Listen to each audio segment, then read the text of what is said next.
991-1690. Cliff Kelly, the talk of Chicago. 1690 WVON.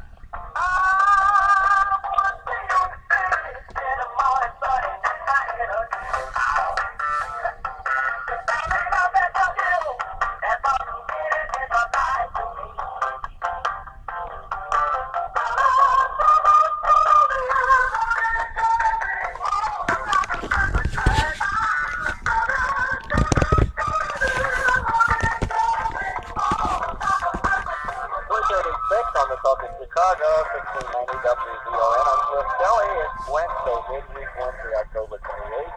And of course, we are on iHeartRadio. You can get us anywhere. Simply download the app to your smartphone or tablet. And as you know, you can go to WVON.com and you can call us direct at 773-591-1690 to continue great conversation with two very well-connected political experts.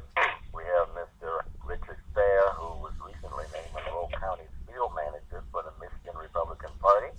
And, of course, we have our good friend, Mr. Charles Ellis, who reminds us also he's with the Root.com now, in addition to all the other things that he does. And before I say anything else, gentlemen, I want to tell you I did some homework. The record size field is a thing is beginning to winter. It's just two people. The four contenders who didn't make the 3% cutoff will have their own forum before the main event. So I don't know whether that's televised or not. That was the only thing I was able to find out. That just four of them didn't make the 3% cutoff. So anyway, what I was asking before, Steve, you're up in a minute. What's going to happen if Trump goes after Carson? Will he remain cool? You know, the one thing that Trump has criticized him about is saying, you know, he doesn't have any energy. Richard, why don't you take this first? I don't think Trump would do it because Trump didn't become a billionaire by being stupid. And if you ever notice, like, he'll attack Hispanics, you know, but he won't necessarily directly attack black people in the same manner. He just won't. I don't know why, but he just won't. I don't think he's stupid. I think he spent so much time with Tyson and promoting boxing. He kind of knows he can keep around it. Plus, Carson is just kind of a different type guy. He's more intellectual. So I think what Trump is going to do is just try to spin it and basically go, you know, I'm still, you know, I'm the top guy and Carson is a nice guy, but he'll be number two. That's what he's going to do. Richard, let me ask you this. So you're talking about an intellectual. Yeah, I think he's great as a surgeon, but he keeps referring to slavery. No, you know, Cliff, this is... Okay. He comes up with this, he's against abortion under all circumstances. Okay, I don't go for that either, but that's okay. But when he starts talking about the slave owners, hell, the slave owners were totally against abortion. In fact, when they were buying black women, that was one of they wanted black men to be strong, they wanted black women to bear children so they could get more slaves and didn't even have to pay for them. When you made that comparison, I said, where's this man coming from? This is what happened. And Obamacare being the worst thing since slavery. I mean, that's ridiculous. Okay, let me explain what happens in politics. In politics is, I first met Alan West in 2009 when we had a mutual friend and they flew me up to New York to meet with him, right? And what they do is, they get these guys like Carson that has no political experience, or Alan West that has no political experience. They take them to these fundraisers, and it's almost like they put them out on the stroll. Like back in the day, I had older cousins. They used to, they used to pimp. And they would get these girls off the bus, and that's what they basically do. So Carson, he's just a really inexperienced political person. So he's smarter than that. now, like, what happens is, Cliff, what happens, they wine and dine him, man. They wine and dine him. And so after a while, he's kind of lost. And then it's almost like, even when I work for Blackwell, like the good old boys, what they do is they treat them extremely well. And then after a while, they kind of hypnotize them, man. That's not really, I mean, in all honesty, I'm just going to keep it 100 here. That's not politics. That's just business. And that's business for, one, the folks who allow themselves to be used like that, people like Alan West, like Secretary Blackwell, like Ben Carson, because they make a living off of that. Not to mention, the whole sort of network and web of black conservative and black Republican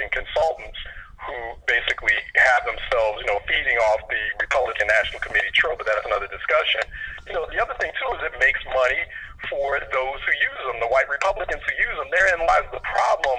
That's the conundrum for black Republicans. That's why they're never getting elected. You know, I mean, we see black Republicans getting elected, maybe here and there on the local and state level, but, you know, you've only got like 2 in Congress.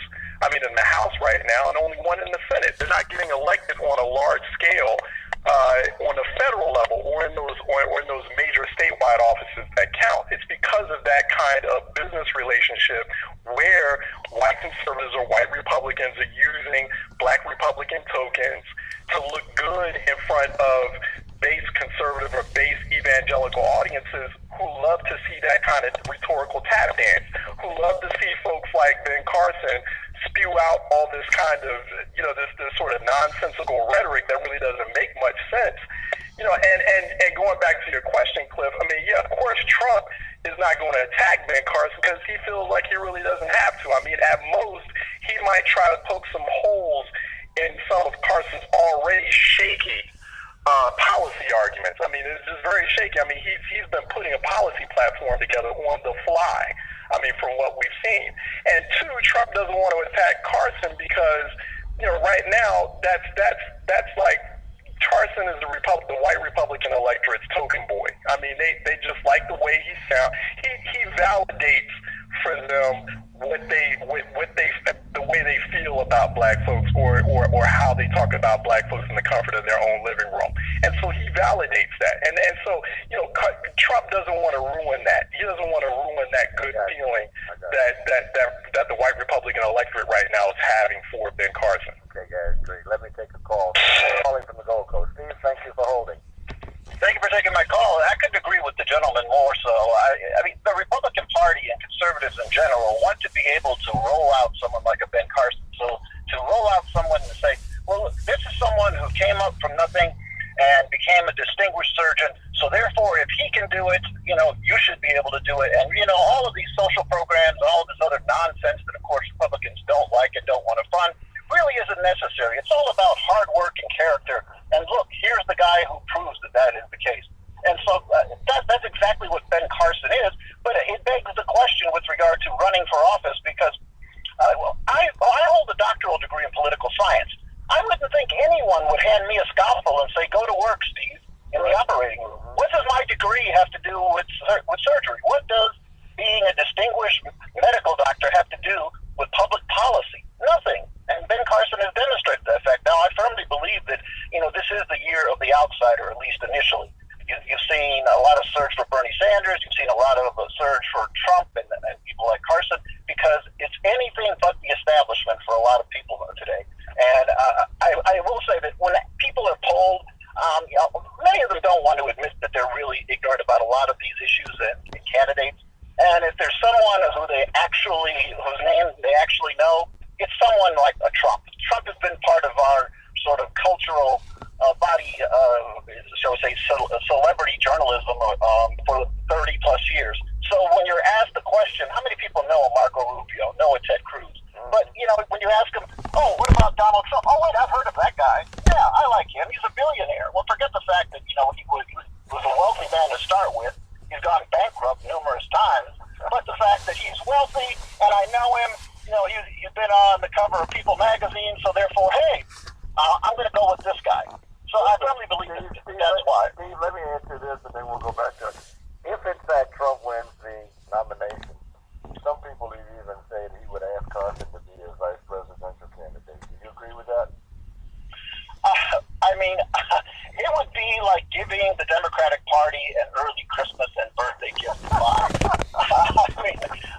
We already know that demography is destiny, and that, you know, going forward, the Republicans don't stand much of a chance of winning future presidential elections at all, just simply given the change in the electorate. But to compound that by nominating 2 people who have never held the office of dog catcher, Exactly.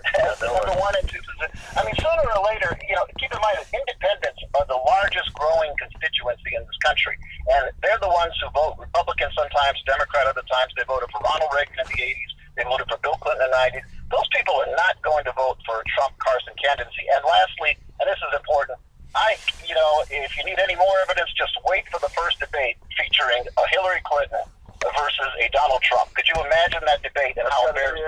That would be interesting. Steve, thank you so much, Thank Steve. you. Thank you. Appreciate it. We'll Charles and Richard, and